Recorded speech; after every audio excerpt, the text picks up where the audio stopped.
Hi! Hello! నమస్తే. Welcome to our channel. ప్రస్తుతం స్టూడియోలో మనతో పాటు ఉన్నారు founder of Boss Jobs Bose గారు. నమస్కారం అండి. నమస్తే అండి. ఎలా ఉన్నారు? సో, ఇప్పుడు చాలామంది సిబిల్ స్కోర్ పెంచుకుంటే మనకు చాలా యూజ్‌ఫుల్ ఉంటది. లోన్స్ రావడం గానీ, లేకపోతే ఇవన్నీ గానీ. అసలు సిబిల్ స్కోర్ పెంచుకోవడం ఎలాగా? యాక్చువల్‌గా యాస్ ఎ సిబిల్ స్కోర్ సీఏగా యాహ్! Suggestion yeah! అడిగితే. అంటే జనరల్‌గా సిబిల్ స్కోర్ ఏమైందంటే లాస్ట్ 10 ఇయర్స్‌లో చాలా మంది తెలియక తప్పులు చేశారండి. హ్మ్. లైక్ క్రెడిట్ కార్డ్ తీసుకుంటారు. హ్మ్. గీకుతారు. కట్టలేక మనకు డబ్బులు లేవు ఉండవు. అవును. కట్టలేక ఏం చేస్తారంటే వాడు వెంట పడతాను రోజుకు 200 కాల్స్ వస్తా ఉంటాయి. హ్మ్. 100 కాల్స్ వస్తా ఉంటాయి. వాడు కట్టలేక ఏం చేస్తాడంటే సార్ మా అంత డబ్బులు లేవంటే సరే సెటిల్మెంట్ చేయండి అని చెప్పి రూ. 1,00,000 వాడి దగ్గర 70,000, 80,000 కట్టేస్తే బ్యాలెన్స్ 30,000 ఉంటాయి కదా! హ్మ్. ఆ కట్టట్లేదని మనం అనుకుంటాం. రిలాక్స్ అవుతాం. బట్ వాడు ఏం చేస్తాడంటే ఎళ్లి సిబిల్‌లో వీడు సెటిల్మెంట్ చేసాడురా ఆ! వీడు జాగ్రత్తరా అని లోడ్ చేస్తారు. ఓకే. అలాంటి ఒక్కసారి మీరు సిబిల్ డౌన్లోడ్ ఆన్‌లైన్‌లోకి వెళ్తే మీ మెయిల్ ఐడీ అది ఇచ్చుకుంటే సిబిల్ వస్తుంది. హ్మ్. ఓపెన్ చేయండి. మీ హిస్టరీలో ఫస్ట్ నుంచి ఇప్పుడు దాకా వచ్చిన లోన్స్ చూడండి. హ్మ్. అక్కడ బ్యాలెన్స్ ఎంత ఉంది? బ్యాలెన్స్ ఔట్ స్టాండింగ్ అని ఉంటుంది. హ్మ్. జీరో ఉందనుకోండి. పక్కన వాడు ఒకవేళ సెటిల్మెంట్ చేసుకుంటే అండర్ సెటిల్మెంట్ అని రాస్తాడు. హ్మ్. సెటిల్మెంట్ అమౌంట్ అని రాసినప్పుడు పక్కన అమౌంట్ ఉందనుకోండి. హ్మ్. ఆ బ్యాంక్‌కెళ్ళి కళ్ళు మూసుకొని వాడికి ఆ అమౌంట్ కట్టేయండి. అంతే. దేర్ ఇస్ నో హ్మ్. Short cut to this. ఎందుకంటే అప్పుడు మీకు ప్రాబ్లమ్ ఉంది. హ్మ్. కట్టలేకపోయారు. ఇప్పుడెళ్లి ఆ బ్యాంకర్ దగ్గరికెళ్లి ఆ బ్యాంకర్‌తో మాట్లాడుకొని ఇంత అమౌంట్ మళ్ళీ ఆ అకౌంట్ లోన్ రిలేటెడ్ అమౌంట్ కట్టించుకొని వాడి ద్వారా మెయిల్ పెట్టించుకోవాలి సిబిల్‌కి. ఓకే. ఈ అప్పుడు వాడు సెటిల్మెంట్ అండర్ అప్పుడు అది సెటిల్మెంట్ అనే అండర్ ఆప్షన్ సెటిల్మెంట్ అనేది తీసేసి నో డ్యూస్ అని ఇస్తాడు.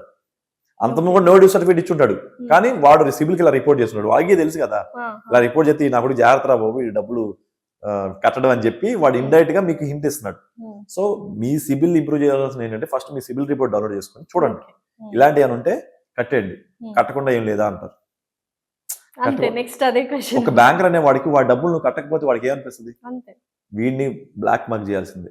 వీడిని బ్లాక్ లిస్ట్ చేయాలి. డెఫినైట్‌లీ. వీడికి తెలియాలి అనుకుంటారు కదా! అవును. నువ్వు మళ్ళీ అది వాడి వాడంటే బిజినెస్. సిబిల్ వాడి దగ్గరికెళ్లి చేయాలంటే వాడు కంపల్సరీ ఈ బ్యాంక్ వాడిని నువ్వు ప్రసన్నం చేసుకోవాలి. హ్మ్. Only way is out standing ఏదైతే ఉందో అది పే చేయడం. హ్మ్. సరే అప్పుడు నీకు ఎప్పుడైతే నీకు అమౌంట్ జనరేట్ అవుతుందో నీ దగ్గరికి అమౌంట్ వస్తుందో అప్పుడు నీ కంఫర్ట్ పొజిషన్ ఉన్నప్పుడు సెటిల్ చేసేయి. ఓకే. ఎంత ఉండాలండి సిబిల్ స్కోర్ యూజువల్‌గా మంచి? జనరల్‌గా 750 ప్లస్ ఉంటే మంచి స్కోర్ అండి. ఓకే. ఏ బ్యాంక్ అయినా ఫస్ట్ అంటే జనరల్ నార్మ్స్ ఉండేది ఏంటంటే హ్మ్. 750 ఈజ్ ఎ గుడ్ అంటే good history.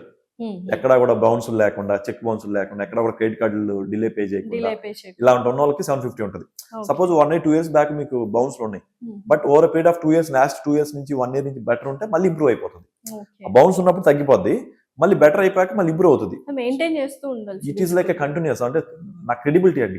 CIBIL is nothing but a credibility. హ్మ్. ఒకప్పుడు క్రెడిబిలిటీ అనేది ఒక 1 టు 1 ఫేస్ టు ఫేస్ తీసుకునేవాళ్ళం. అవును. అవును. నేను అప్పు తీసుకున్న పక్కింటోడి దగ్గర అప్పు తీసుకునేవాడిని. అది ఎట్లా అవును. క్రెడిబిలిటీ మీద. క్రెడిబిలిటీ. ఊళ్ళో వ్యవసాయం చేస్తున్నాడు, పంట పండిస్తున్నాడు. వత్తాయి ధాన్యం వత్తాయి మళ్ళీ పే చేస్తాడు అనేది ఒకప్పుడు. అవును. వ్యవసాయం ఎక్కువ. హ్మ్. మెల్లిగా జాబ్‌లోకి వచ్చాక బిజినెస్ వచ్చాక ఏమనిపిస్తది క్రెడిబిలిటీ. హ్మ్. ఆ క్రెడిబిలిటీకి ఒక ఒక ఒక గవర్నింగ్ బాడీ లాగా సిబిల్ అనేవాడు ఉన్నాడు. హ్మ్. సిబిల్ ఒకటే కాదు. దేర్ ఆర్ మల్టిపుల్ ఉన్నాయి. But CIBIL okay. Became a very famous. So, CIBIL score మనం పెంచుకోవాలి అంటే లోన్స్ ఏమైనా ఉన్నా కరెక్ట్‌గా పే చేయాలి. ఆన్ టైమ్‌లో పే చేస్తే అవును. It's okay. ఆన్ టైమ్‌లో పే చేస్తే అయిపోతుంది. ఇప్పుడు ఇన్‌కమ్ తక్కువ ఉన్నోళ్ళకి సిబిల్ స్కోర్ తక్కువ ఉంటదా? అవును. అంటే అసలు మీకు ఇంతవరకు క్రెడిట్ కార్డ్ లేదు. ఒక లోన్ తీసుకోలేదు. Then there is no score. Okay. తక్కువ ఉండడానికి రీజన్ ఏంటంటే వాళ్ళు బేస్ ఒక 500, 600 పెడతారు అట్లా బేస్. హ్మ్. జస్ట్ ఆ! నార్మల్‌గా. ఆ పాన్ ఇప్పుడు రిజిస్టర్ చేసుకుంటే జస్ట్ పెడతారు. హ్మ్. అసలు మీరు పాన్ కూడా రిజిస్టర్ చేయకపోతే వాడి దగ్గర డేటాబేసే ఉండదు కదా! అవును. There is no score. Hmm. అప్పుడు బ్యాంకుల దగ్గరికెళ్ళి మీరు లోన్ అడుగుతుంటే ఈడేంటి ఇంతవరకు లోన్ కూడా తీసుకోలేదు, వీడు కట్టట్లేదు, ఏదో తేడాగా ఉంది. వీడికి ఏం బిజినెస్ లేదనుకుంటా. హ్మ్. ఓన్లీ లోన్ కోసం వచ్చాడనుకుంటా అనే మైండ్‌లో మైండ్ వెళ్ళిపోతారు సెట్ బ్యాంకులు. ఉంటది. కరెక్ట్. కరెక్ట్. మీకు అర్థమైందా? బట్ ఏదైనా ఫస్ట్ అనేది లోన్ ఉండదుగా. ఫస్ట్ లోన్ ఉంటది తీసుకోవాలంటే కానీ కూడా సిబిల్ దాన్ని చూస్తారా? వాళ్ళు సపోర్ట్ డాక్యుమెంట్స్ ఏమి ఇస్తాం అనేది ఇంపార్టెంట్. ఓకే. మీరు బిజినెస్ లోన్‌కెళ్తే అవ్వదు ఫస్ట్ సిబిల్ హ్మ్. లేకుండా. హుహు. అంటే వీడికి సడెన్‌గా వీడి ప్రొఫైల్‌ని ఉపయోగించి ఏదైనా క్రియేట్ చేస్తున్నారని ఒక డౌట్ పడతారు బ్యాంకర్స్. ఓకే. ఓకే. అది. సో, హోమ్ లోన్ గాని ఏదన్నా లేకపోతే ఒక అంటే కన్స్యూమర్ లోన్ అండి. బజాజ్ ఎలక్ట్రానిక్స్‌కెళ్తే మీకు 20,000 ఒక ఫ్రిడ్జ్ ఫ్రిడ్జో వస్తది. ఏదో వస్తది కదా! అది తీసుకోండి. 6 నెలల్లో కట్టేసేయండి. హ్మ్. You will get a credit score start. Me okay. Credit score start అవుతది. సో, అలా సిబిల్ స్కోర్ అనేది ఇంపార్టెంట్. సో, ఇప్పుడు మళ్ళీ కొత్త ఇన్‌కమ్ టాక్స్ యాక్ట్ వచ్చింది. దానివల్ల ఏమైనా కామన్ పీపుల్‌కి యూజ్‌ఫుల్ ఉందా? లేకపోతే అది కూడా ఓన్లీ ఫర్ రిచ్ పీపులేనా? జనరల్‌గా నాట్ మేజర్ చేంజెస్ లేవు అండి. బట్ సింప్లిఫై చేశారు. అంటే ఇంతకుముందు ఆ డీటెయిల్స్ కావాలి, ఈ డీటెయిల్స్ కావాలని అడిగేవాళ్ళు. ఇప్పుడు హ్మ్. కొంచెం తగ్గించారు. ఒకప్పుడు 800 పేజెస్ ఉండేది యాక్ట్. హ్మ్. హ్మ్. ఇప్పుడు 560 పేజెస్‌లోకి వచ్చేసింది. Okay. So, we are like simplifying the understanding, simplifying the languages, హుహు. అలాగే simplifying your method of assessment your hmm. Tax. ఎవరికి యూజ్‌ఫుల్ ఇది? మీకేనా? మేజర్‌గా ఒక 15 లాక్స్ దాటిన ప్రతి ఒక్కరికి యూజ్‌ఫుల్ అండి. ఓహ్! నైస్. 15 లాక్స్ ఇన్‌కమ్ ఇయర్‌లీ దాటిన వాళ్ళకి హ్మ్. యూజ్‌ఫుల్. ఓకే. అలా అయినా ఎంతమంది అండి ఇండియా మొత్తం మీద టాక్స్‌లు కట్టేవాళ్ళు మహా అయితే 1,50,00,00,000 పీపుల్. అంతే. 150 క్రోర్స్‌లో 1% కడతారు అంతే. హ్మ్. మిగతా వాళ్ళందరికీ ఇండైరెక్ట్ టాక్సే. మనకు తెలియకుండా వెనక నుంచి లాగేసుకోవడం తప్పితే ముందు కట్టే వాళ్ళు ఎవరు లేరు. సో ఈ కొత్త ఇన్కమ్ ట్యాక్స్ లో మేజర్గా ఈ 15 lakhs దాటిన అందరికి సింప్లిఫై చేస్తున్నారు. ఓకే. అంటే ఇన్కమ్ ట్యాక్స్ అంటే మనం భయపడే రేంజ్ ఉండేది ఇప్పుడు, అది తగ్గుతుంది కొంచెం. ఎందుకంటే they are trying to make it your assessment taxation is like more simplier, more clarity. ఒకప్పుడు డిస్ప్యూట్ ఉండేది, మీరే ఇన్కమ్ ట్యాక్స్ వాళ్ళు ఇది ట్యాక్స్ వాళ్ళు అంటారు, మేమే అంటే అసెసింగ్ మన మన మామూలు పీపుల్ ఇది ట్యాక్స్ వాళ్ళు అవ్వదు కదా సార్ అంటాం. యాక్ట్ ప్రకారం ఇద్దరి మధ్య కోపంలో నేను కోర్టుకి వెళ్తాను, సుప్రీం కోర్టుకి వెళ్తాను, ట్రిబ్యునల్కి వెళ్తాను, కమిషన్ అప్పీల్స్కి వెళ్తాను, అట్లా ఫైట్స్ జరుగుతూ ఉంటాయి.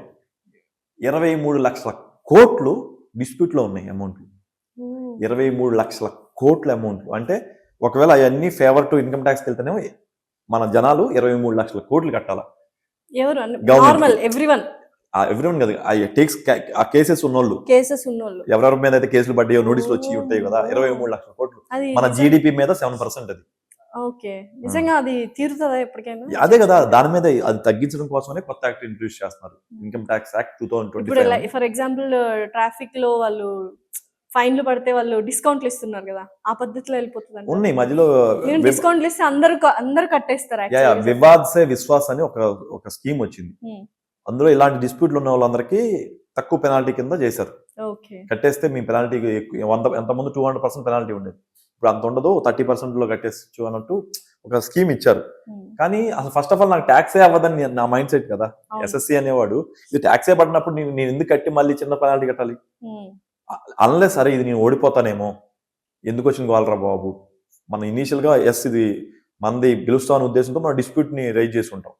ఇప్పుడు మన ఏమో ఆర్గ్యుమెంట్ల తర్వాత వాళ్ళు చెప్పే ఆర్గ్యుమెంట్స్ కి మన సైడ్ నుంచి ఆర్గ్యుమెంట్ చూస్తే మనం వీక్ గా ఉన్నాం అనుకో, అనవసరంగా 200% పెనాల్టీ బదులు 30% పెనాల్టీతో క్లోజ్ చేసుకుందాం అని అలాంటి వాళ్ళు వెళ్ళొచ్చు. బట్ ఎంత లేదా 20 లక్షల కోట్లు ఉన్నాయి. జస్ట్ లైక్ మన కోర్టుల్లో కూడా ఎన్నో కేసులు పెండింగ్ అంటారు, అట్లా ఇట్లా పెండింగ్ పడిపోతా ఉన్నాయి. ఎందుకంటే కాంప్లెక్సిటీ యూజ్ చేశారు. ఆ కాంప్లెక్సిటీ రెడ్యూస్ చేయడానికి ఈ యాక్ట్, సింప్లిఫైడ్ యాక్ట్. సో అది కొంచెం రెడ్యూస్ అయితే మనకు కేసెస్ అనేవి క్లియర్ అవుతాయి. దాని అర్థం ఏంటి, దాని మీనింగ్ ఏంటి, వాట్ ఈస్ దేర్ ఇంటెన్షన్ ఏంటి, మీ ఇన్కమ్ ట్యాక్స్ వాళ్ళు అనుకునే ఇంటెన్షన్ ఏంటి, ఎస్ఎస్సికి అనుకునే ఇంటెన్షన్ ఏంటి అనేది క్లియర్ గా రాశారు. యాక్చువల్ గా అంతకుముందు ఏంటంటే ఒక రాజుల కాలం నాటి భాష లాగా మీరు విచ్చేయుచున్నారా, మేము విచ్చేయుచున్నాం అని రాసేసరికి విచ్చేయుచున్నాం అంటే రమ్మన్నారు, ఇక్కడ ఏంటి మీరు రమ్మన్నందుకు ట్యాక్స్ చేస్తున్నారంటే అంటారు. అట్లా మీకు అండర్స్టాండ్ విచ్చేయుచున్నా అనేది ఒక kind of word, universal word. మన బ్రిటిష్ వాళ్ళు వెళ్తా మన దగ్గర అలాంటి యూనివర్సల్ వర్డ్స్ చిలిపారు. అవి వాడడం వల్ల కన్ఫ్యూజ్ అవుతారు, ఇంటర్ప్రిటేషన్ అండర్స్టాండింగ్. ఇప్పుడు ఇండియన్ వర్షన్ లోకి వచ్చేసి కొంచెం హిందుత్వం, సనాతన ధర్మం, భారతీయ తత్వంలోకి వచ్చేసి పెడుతున్నారు పదాలు. సో మొత్తానికి అది కొంచెం ఈజీ అవుతుంది. Thank you so much Bose గారు. నమస్తే అండి.